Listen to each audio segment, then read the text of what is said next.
The headlines for tonight: Senator Ronald Bato de la Rosa and Senator Bongo will face same legal process as former President Duterte if the International Criminal Court issues the arrest warrant.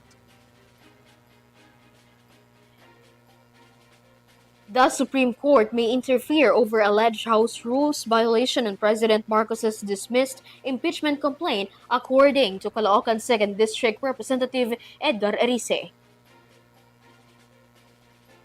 The Sandigan Bayan enters not guilty plea for former Senator Bong Revilla over malversation charges. Bribery and misuse of public fund top the most common corruption in the Philippines, says survey. The first Board of Peace meeting set to announce over $5 billion in member pledges, according to U.S. President Donald Trump.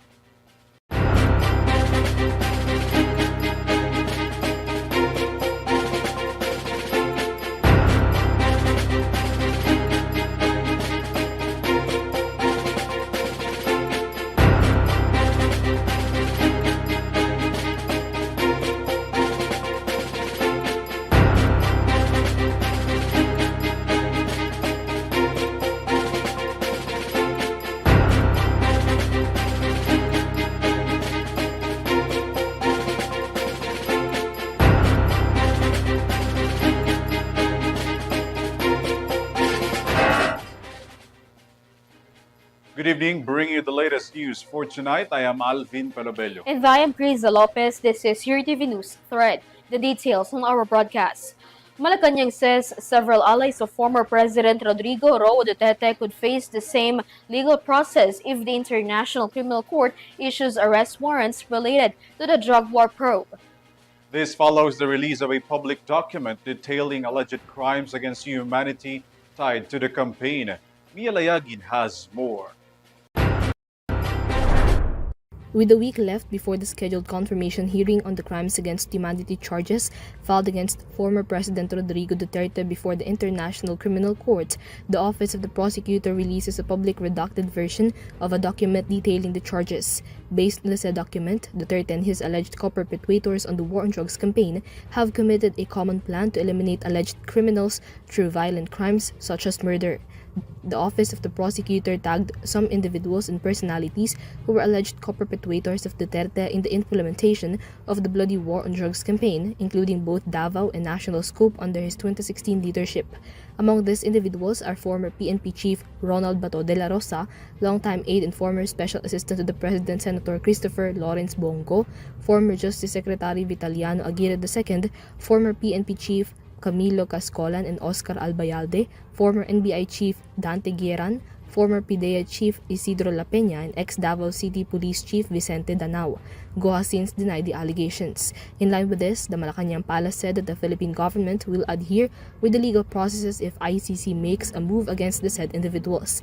Palace Press Officer and Undersecretary Attorney Claire Castro noted that these individuals is most likely to face the same process and route that led to Duterte's arrest last year. Kung ito naman ay legal process na nanggagaling po sa ICC, hindi naman po natin ito maaaring pakialaman dahil ang kasong yan ay naisampa noon pa 2017 at hindi pa po Pangulo si Pangulo Marcos Jr.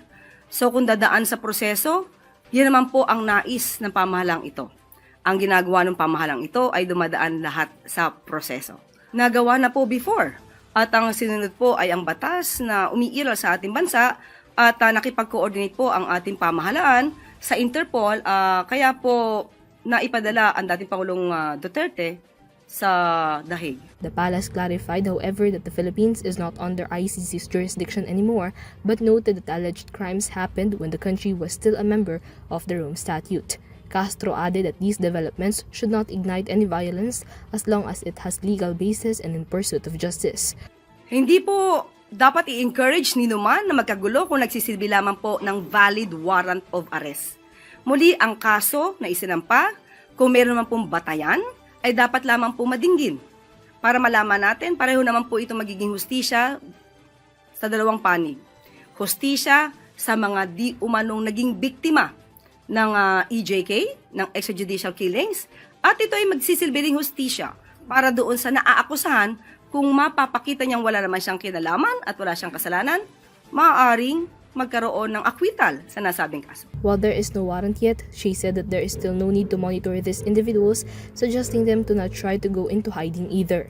This is Mia Layagin for Eurotv News. The dismissal of the impeachment complaint against President Marcos Jr. may still face legal scrutiny at the lawmaker says the alleged violation of the House could be brought before the Supreme Court. This comes as the discussion continue over the handling of impeachment complaints, including a new case filed against Vice President Sara Duterte. More from this report. Following the dismissal of the House Committee on Justice of the impeachment complaint against President Ferdinand Marcos Jr., Caloocan 2nd District Representative Edgar Arice asserted that the alleged violation by the House may be reviewed by the Supreme Court of the Philippines. It can be recalled that the two impeachment complaints against the President were declared insufficient in substance. According to Arice, he voted to consider the impeachment complaint as sufficient in substance because he believes the allegations filed by the Makabayan bloc carry weight. He added that this is a clear violation of the rules that require a recital of facts for every allegation. Rules. Ano po kami, pero sa tingin ko, dahil binayaran ito, boss, pwede rin pong makialam ang Court Suprema sapagkat ito po ay tantamount to grave abuse of discretion. Meanwhile, a new impeachment complaint has also been filed in the House against Vice President Sara Duterte.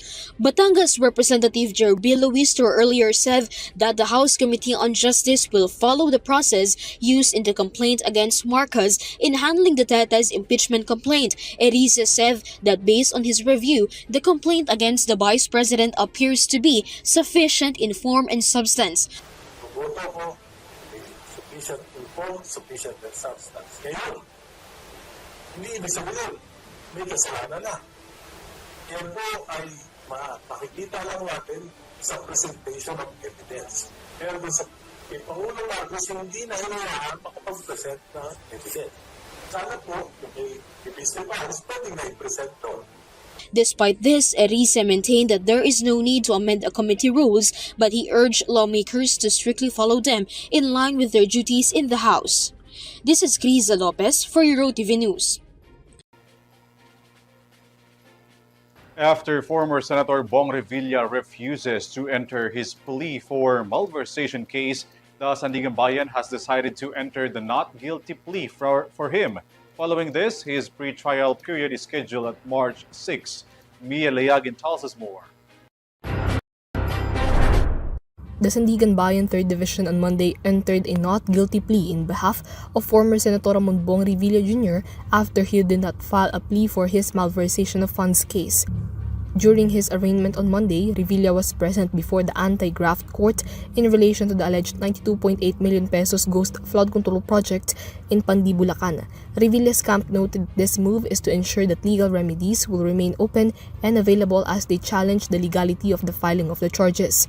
Co-accused former Department of Public Works and Highways Bulacan 1st District Engineering Office Finance Section Chief Juanito Mendoza also entered a non-guilty plea, along with DPWH Bulacan 1st District Engineering Office Assistant Engineer Bryce Hernandez, Engineer JP Mendoza, Engineer Emelita Huwat, Engineer RJ Dumasig, and Cristina Pineda, who filed their pleas on February 9. This development triggers the start of the pre-trial period scheduled on March 6, while the preliminary conference is set from February 23 to 27. In line with this, the Sandigan Bayan 3rd Division granted Revilla and Mendoza's appeal to file a motion for reconsideration over the Ombudsman's resolution ordering the filing of the cases. The Office of the Ombudsman has 60 days to resolve the motion, aside from the other related submissions of related certificates. Despite the partial granting of the motion, the court clarified that the court proceedings will proceed as scheduled. Revilla's camp also seeks to file a bail petition before February 20. Last week, the Sandigan Bayan 4th Division also entered a not guilty plea in behalf of Revilla, who refused to file a plea to not undermine his pending motion to quash petition. This is Mia Layagin for Eurotv News. A new survey by Octa Research reveals that many Filipinos still see bribery and misuse of public funds as the most common forms of corruption in the Philippines. The study highlights how corruption is perceived to affect everyday government transactions across the regions. Here's my report. Many Filipinos believe that bribery is the leading form of corruption in the Philippines, according to a new study by Octa Research. Among the 1,200 Filipinos surveyed, 73% said that bribery is the most prevalent form of corruption.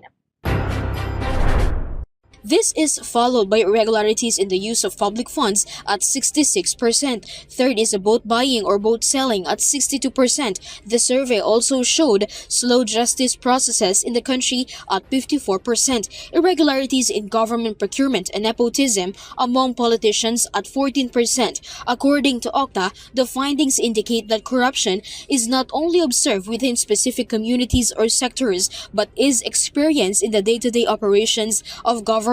Bribery, for instance, may occur in everyday government transactions. This may be directly experienced by government employees or based on public observation. The highest reported incidence of bribery was recorded in the National Capital Region and Balance Luzon at 78% and 75% respectively. This is followed by the Visayas at 73% and Mindanao at 69%. Both buying was highest in the Visayas and Mindanao at 68% and 67% respectively. The Octa study underscores the need to further strengthen anti-corruption efforts across the government agencies and offices. This is KRIZZA Lopez for Eurotv News. The Department of Migrant Workers is warning overseas Filipino workers against a scam targeting experienced OFWs through the so-called Balik Manggagawa scheme.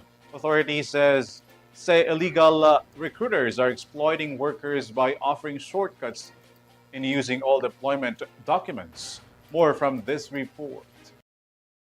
The Department of Migrant Workers has once again warned overseas Filipino workers to beware of the Balik Manggagawa modus operandi. This is in connection with the DMW's larger operation against illegal recruiters who prey on Filipinos. We had a major illegal recruitment operation.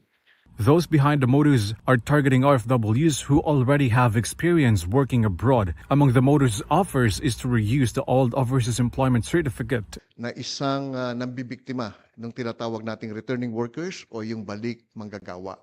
Ang kanila pong modus operandi ay inaalam nila kung sino yung mga kababayan nating OFWs na nagtrabaho na sa abroad, na may hawak ng OEC. The DMW assures to help Filipinos who are looking for work in finding proper employer. The DMW has sampled the recruiter from Pasay City who victimized 4 OFWs. Yung pangalan po ng ating hinuli ay si J. Celos Vitorbo, no? Nakatira siya sa isang condominium sa Pasay City at may 4 po tayong domestic worker na nanggaling sa Saudi Arabia na papunta sa ng Abu Dhabi, no? Yung isa naman ay sa Lebanon para tumanggap ng $400 bawat buwan to $450 bawat buwan. The agency continues to warn job seekers abroad to go through the proper application process to avoid illegal recruiters. This is ALVIN PELOBELLO for Eurotv News. Ahead of Holy Week, the Department of Public Works and Highways or DPWH is expediting the rehabilitation of the Maharlika Highway, aiming to remove all obstructions by the end of March. Graciela Corazon has more. The Department of Public Works and Highways or DPWH is in full swing rehabilitating the Maharlika Highway in preparation for the Holy Week. The DPWH plans to remove obstructions along the Maharlika Highway before the end of March this year. According to DPWH Secretary Vince Dizon, all obstructions and clearing works on the Maharlika Highway, particularly in Bicol, Samar, and Quezon, should be completed before the Semana Santa. He said potholes and uneven roads will be temporarily patched to make them passable for motorists. Meanwhile, the agency assured that after the Holy Week, the long-term rehabilitation plans for the highway will begin. The agency has 3 plans for the long-term rehab from the Maharlika Highway, one of which is the agency's hiring of big contractors, foreign consultants, and the use of modern technology. Tatlo ang gagawin natin. Magsisimula tayo sa procurement process sometime April, May. Ngayon, hinahanda na nila Yusek Lara, nila Yusek Emil Sidain, at ng mga regional directors natin yung plano para sa long-term rehabilitation of the most problematic areas ng Maharlika Highway. The secretary clarified that small contractors will no longer work on big projects like Maharlika Highway. He said it is necessary to use advanced technologies and consultations from abroad for faster construction. Secretary Dizon previewed the Maharlika Highway's conceptual illustration, saying it can only be done right if the funds are not stolen. Yan. That's how we want Maharlika Highway to look like. Yan ang vision for the final Maharlika Highway. No, pwede naman yan. Yan naman ang nakikita natin sa ibang bansa, di ba? Ba't hindi pwede dito? Di ba? Pero magagawa lang natin yan kung gagawin natin ang tama. Yan, kunyari, pagka nasa mga syudad kayo, ganyan dapat ang itsura ng Maharlika Highway. No, hindi na yung mga dati. Di ba? Pwede naman yan eh. Pwede naman yan. So, kailangan nga tama ang paggawa. At walang magnanakaw. Yun lang. This is Graciela Corazon for Eurotv News. The Philippine Health Bureau has extended the measles vaccination drive in Mindanao till February. Vanessa Cleophas tells us more details. The Department of Health or DOH has extended the measles rubella vaccine supplemental immunization activity in Mindanao and the Bangsamoro Autonomous Region in Muslim Mindanao or BARM until February 20 after it was originally scheduled to end on February 13. In the latest DOH situation report covering January 19 to February 15, 2026, a total of 2,299,034 children aged 6 to 59 months or under 5 years old have been vaccinated against measles. The highest number of vaccinated children came from BARM, followed by Zamboanga Peninsula, Northern Mindanao, Saxargen, Davao Region, and Caraga. Overall, after 5 weeks of the measles vaccination rollout in the region, more than 500,000 children have yet to receive the vaccine and are still targeted for immunization until February 20. These figures is part of the 11 million children nationwide whom the DOH aims to vaccinate against the contagious and potentially dangerous disease. This marks only phase 1 of the government's nationwide vaccination campaign led by the DOH. In June, children in Luzon and Visayas are scheduled to receive vaccinations. The Health Department continues to encourage parents to participate in mass vaccination campaign. Earlier, Health Secretary Ted Herbosa also emphasized the importance of participating in vaccination efforts to protect children. This is Vanessa Cleophas for Eurotv News. The Commanding General of the Philippine Army says the deadly ambush in Lanao del Norte will not derail ongoing peace efforts in Mindanao. Military officials stress that the incident is considered isolated as operations against local terrorist groups continues. Here's more. Commanding General of the Philippine Army Lieutenant General Antonio Navarrete confirmed that the ambush that killed 4 military troops in Lanao del Norte will not affect the peace process in Mindanao. The incident occurred on January 23rd in Barangay Liningding area of Munay Town in Lanao del Norte when suspected members of Dawla Islamia ambushed the victim's vehicle, which was set to escort for a medical mission. Navarrete insisted that their talks with the Moro Islamic Liberation Front, or MILF, in Mindanao pertaining to peace continues and that the incident is considered as an isolated case. And it is not, the peace process is with the MILF. Yung nag-ambush doon is are lawless. But after that, there was a follow-up operations and we were able to engage them. No, and it will not affect, it's an isolated case. Wala namang involvement doon yung ating sa normalization.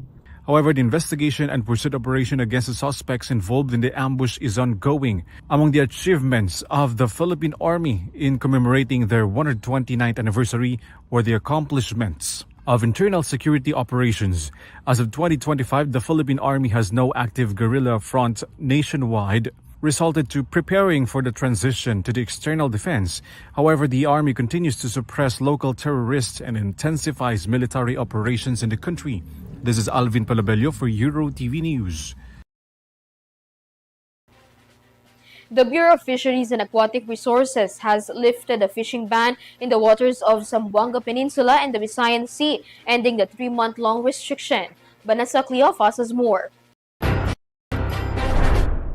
The Bureau of Fisheries and Aquatic Resources, or BFAR, has officially lifted the 3-month fishing ban in waters covering Zamboanga Peninsula and Visayan Sea.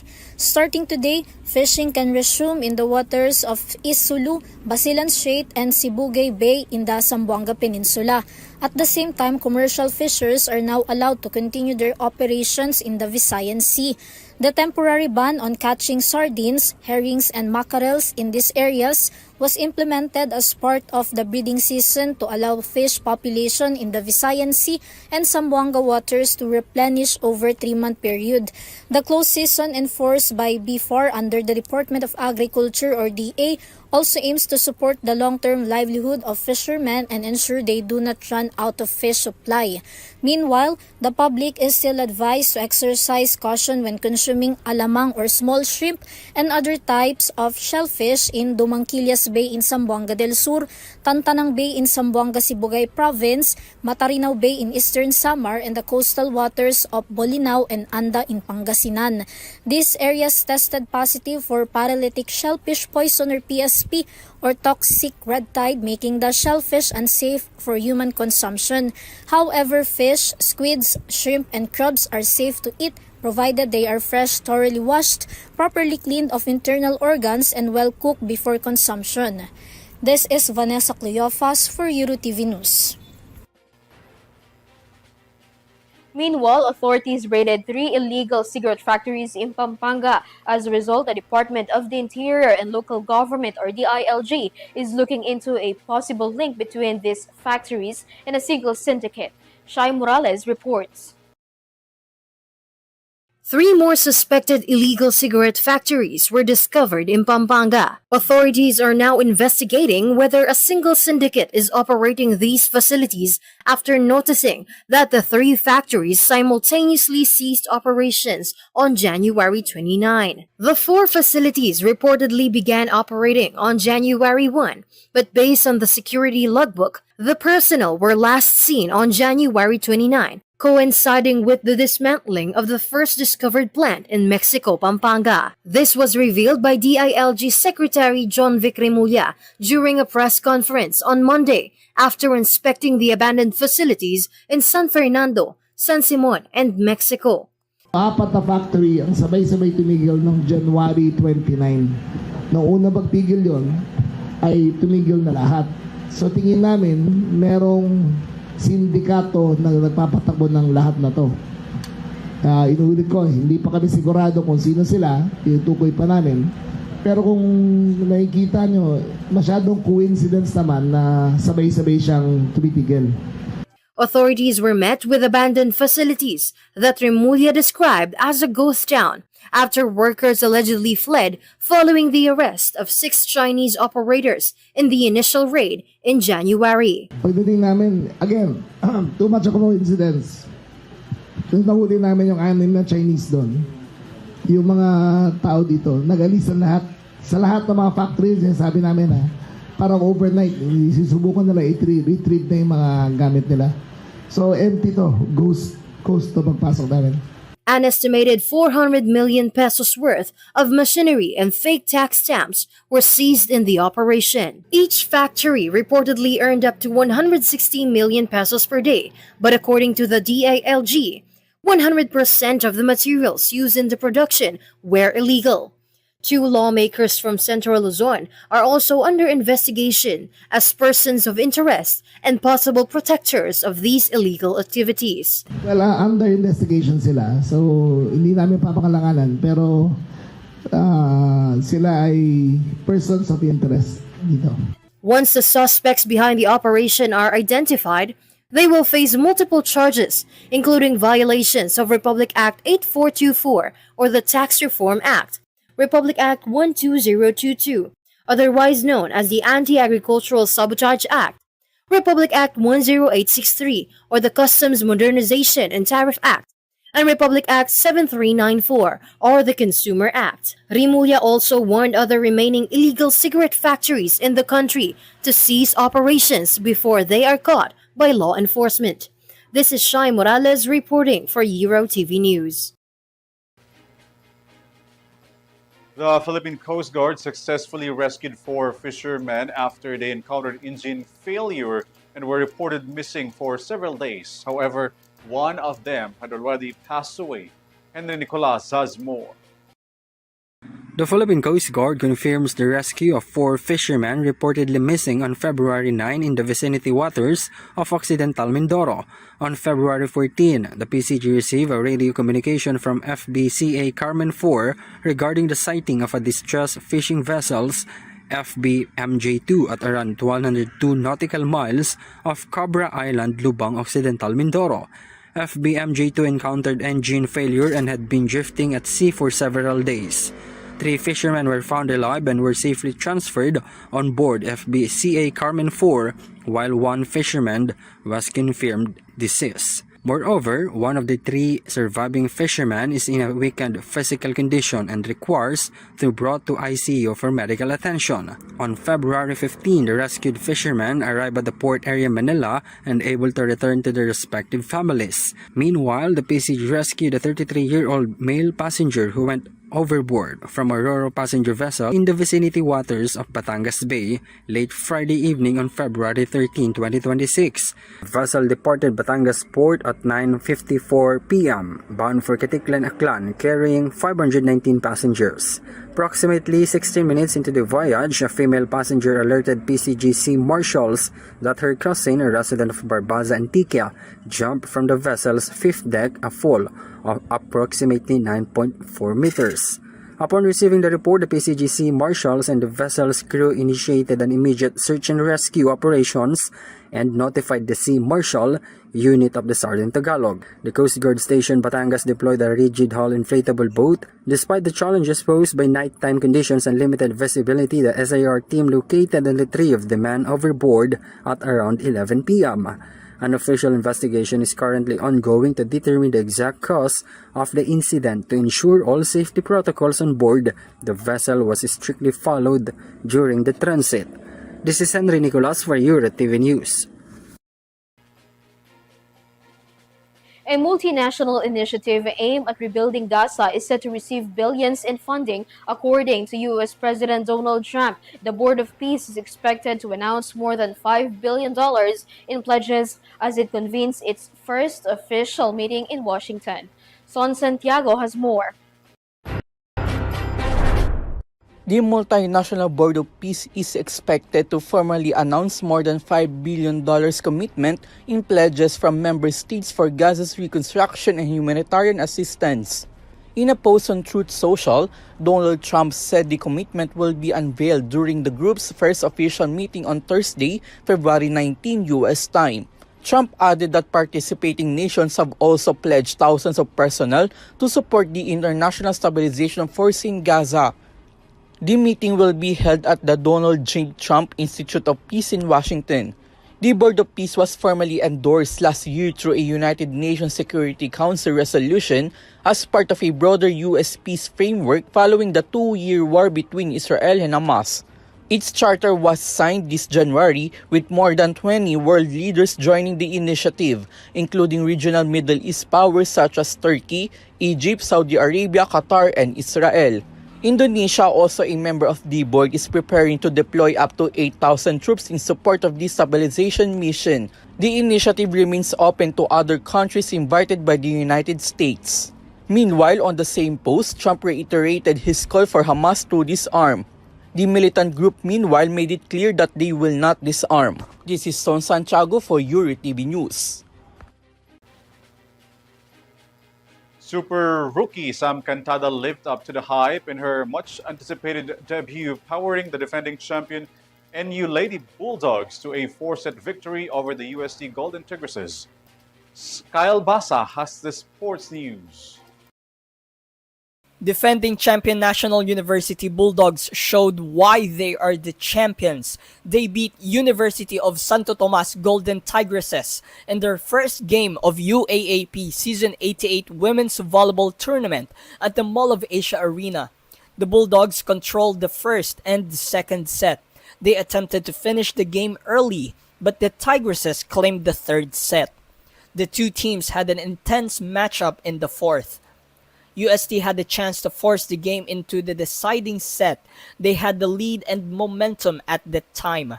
In the crunch moments of the fourth, NU rookie ace Samantha Cantada carried her team on her back. She scored 7 of the last 10 points of her team, including 3 service aces to give NU the lead. NU managed to win the game in their 2 straight scores. One was from an attack point by Vanji Alinsug and an outside attack by Angie Poyos of UST. The final score of the game is 25-23, 25-19, 23-25, and 26-24. In her debut, Sam Cantada ended up with 21 points with 14 excellent receptions.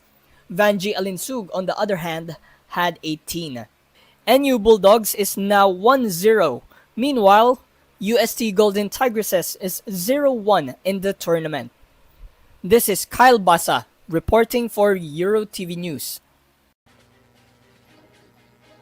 K-pop idol Kim In-yu is set to visit his Filipino fans in the country as he is about to have a fan meet tour.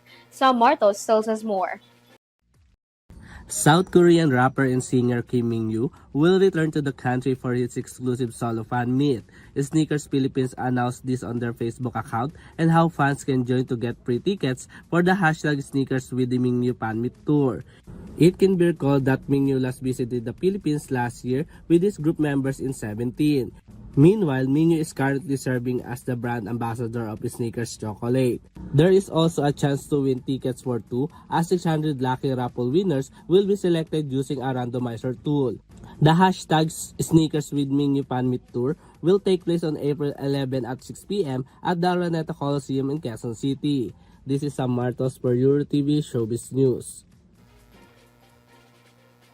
And that's the latest news for tonight. You may visit yourtvph.com for more news and information. Once again, I am KRIZZA Lopez. You may also catch our live broadcast through our social media accounts and via Pinoy Stream channel. I'm ALVIN PELOBELLO. Thanks for joining us. This is Eurotv News Thread. Stay safe and have a good night, everyone. Deployment already.